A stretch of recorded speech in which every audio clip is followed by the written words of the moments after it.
Assalamualaikum, masih di indahnya Ramadan, Masya Allah. Dan bulan ini bulan yang amat ditunggu-tunggu. Bayangin, sahabat Rasul itu menunggu 6 bulan untuk bisa sampai ke bulan ini.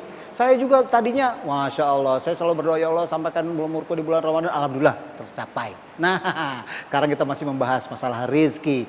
Pintu rizki itu tadi Uwas sudah banyak, pokoknya Uwas tadi bilang ya, banyak dari mana-mana, dari mulai takwa, istighfar dan sebagainya, sampai ukhuwah. Sekarang Ustadz Zaki nih, Ustadz. Siap. Rezeki itu kan harus diusahakan ya, Ustadz ya. Benar. Nah, gimana nih usahanya? Maksudnya sesuai dengan syariat. Usahanya biar jadi baik dan halal, dan karena kan kita usaha ini ketika kita kan ngomong rezeki ya. Betul. Ketika rezeki itu kita dapatkan, kita harus ya ada keluarga, mungkin juga untuk ngasih ibu dan sebagainya. Tapi halal dan nikmat itu gimana, Ustadz? Baik, bismillahirrahmanirrahim. Memang kalau sudah berbicara tentang rezeki, berarti berbicara tentang usaha. Untuk menggapai, kalau tidak dengan usaha, maka jelas al-insanu bitadbir, wallahu bitakdir. Kewajiban kita ini kan ranah kita memaksimalkan usaha, Bang. Adapun hasil semua serahkan sama Allah. Karena kadang usaha kita 7, maunya kita hasilnya 10. Tapi ternyata 10 belum yang terbaik tuh menurut Allah. Maka Allah cuma kasih bahkan 3. Tidak 10. Kan 10 ini kalau di bawahnya 3 kan jauh. Ada selisih 7. Padahal 7 itu usaha kita. Karena kita sering minta yang terbaik menurut kita. Padahal yang terbaik menurut kita itu kan belum tentu terbaik menurut Allah. Tapi kalau sudah terbaik menurut Allah, itu sudah pasti terbaik untuk kita. Jadi dulu ada tukang beca, Bang. Dia menganggap bahwa rezeki terindah buat seorang tukang beca itu berangkat haji, Guru. Kan orang berangkat haji itu syaratnya 3 atau umroh lah ya. Niat, sehat, nggak melarat, Bang. Tapi banyak orang yang melarat, kemudian badan sehat, tapi niatnya juga kuat. Tapi bisa berangkat. Dan itu rezeki. Suatu malam dia dengar Ustadz ceramah di masjid. Dia bilang kalau kita mau berangkat haji dan itu rezeki, yang pertama niatkan kuat. Jadi innamal a'malu binniyat wa innamal likulli imri'in ma nawa. Jadi kuatkan niat, karena the power of niat ini sangat mempengaruhi energi kita. Yang kedua, usaha. Jangan sampai lupa, berikan yang maksimal.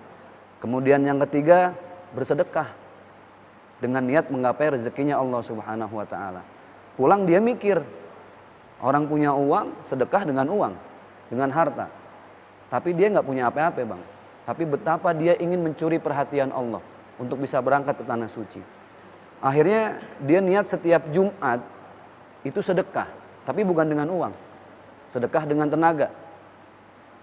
Setiap Jumat dia terus narik beca, ada orang datang badannya gede, orang kaya, Pak Haji. Dia lagi ada di bawah pohon rindang, tiba-tiba dia tidur dan bangun, Masya Allah. Ini rezeki banget ini. Penumpang, karena dia bisa bersedekah tapi tidak dengan uang, dengan tenaga. Dia bawa itu penumpang, Bang. Dan dia ingat, wah berat. Cuman kata si Ustadz waktu itu, kalau mau sedekah pasti ada ujiannya. Kalau lagi ada ujiannya, 1, ala bidzikrillah tatmainnul qulub. Zikir dan sholawat. Itu subhanallah, Pak. Itu mah bukan rezeki besar lagi, itu bener-bener berat. 110 kilo naik beca, Pak. Kebayang nggak tuh? Udah gitu baru jalan, rumah nggak jauh, ada orang hajatan lagi. Kelar. Diputer tanjakan. Iya. Wassalam. Itu sambil dia ngayu, sambil zikir. La ilaha illallah. Udah seberat-beratnya tenaga. Sampai dikasih uang sama Pak Haji. Mas 50.000, tolong terima. Biasanya 20.000, karena capek 50.000. Dia bilang apa enggak? Saya udah niat sedekah, walaupun cuma dengan tenaga. Masya Allah. Si Pak Haji bilang, Jumat depan aneh tumpangin lagi beca ente. Naik lagi, Bang. Itu baru dari jauh datang ke tukang beca. Waduh, kiamat nih sampai. Ditarik lagi, nggak tanggung-tanggung. Jumat itu 500.000. Masya Allah. Apa kata tukang beca? Bukan saya nolak rezeki, Pak Haji. Yang niat sedekah bukan cuma saya. Istri saya udah niat sedekah. Tiap pagi dia dagang nasi uduk, tapi Jumat dia sedekahin semua nasi uduknya. Nggak dapat lagi dong. Jumat depannya disamperin lagi, Bang. Naik lagi. Nggak tanggung-tanggung, Ustaz. 5 juta dihadepin. Kalau kata orang Betawi, digebrakin. Dia bilang apa ya? Yang niat sedekah bukan cuma saya. Yang niat sedekah bukan cuma istri saya. Anak-anak saya juga niat sedekah tiap Jumat. Dia sisihin 100, 200, 500 perak. Dan dia kasih ke teman-temannya yang gak ada bapak, gak ada ibu. Ya Allah, netes tuh Pak Haji air matanya. Dipeluk tukang beca. Dia bilang apa? Mas, seumur-umur saya hidup. Saya pengusaha sukses, harta saya di mana-mana. Baru kali ini hati saya tersentuh. Mas, istri, anak-anak yang rajin sedekah, saya berangkatin haji. Allah. Akbar. Enggak cuma itu bang.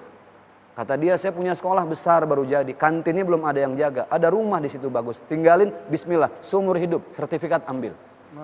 Ini yang dibilang min haitsu la yahtasib. Ternyata betul. Rezeki itu nggak bakal ketukar. Yang penting niat baik, sedekah, bahagiain orang. Kita sedekah tidak dengan harta, cukup dengan tenaga. Karena apapun bisa kita sedekahin. Karena sedekah itu luas. Dan itulah cara kita mencuri perhatian dari Allah untuk dilimpahkan rezeki yang terus tidak henti sampai nanti di hari akhir. Masya Allah. Jadi pemirsa, sekali lagi buat indah Ramadan, bulan Ramadan ini adalah bulan yang penuh berkah. Manfaatkan sebaik-baiknya menit demi menit. Benar, wallah saya bisa dijamin, saya pribadi bisa mengatakan ini karena saya sudah melaksanakannya. Dan insya Allah setelah ini, Ramadan ini, jadikan ini adalah sebagai momen karena di nextnya setelah Ramadan justru itulah ujiannya ya Ustaz ya. Bagaimana kita bisa menjalankan seperti apa yang dijalankan waktu Ramadan. Kita tidak gibah sama orang, kita menerima apa yang Allah berikan, kita qanaah, kita juga mencoba untuk beramal, sodako dan sebagainya. Jalanin, jadi bukan hanya di Ramadan saja. Ya, insya Allah salah ini kita kasih kesempatan untuk jamaah yang ada di sini. Tadi di internasional International Education Wah, Council. itu dia saat itu saya agak ribet kalau bahasa Inggris tadi ya, karena lidah saya sama Bang Jaki. Oke pemirsa, indahnya Ramadan kita akan kembali dengan yang lebih seru lagi tetap di indahnya Ramadan.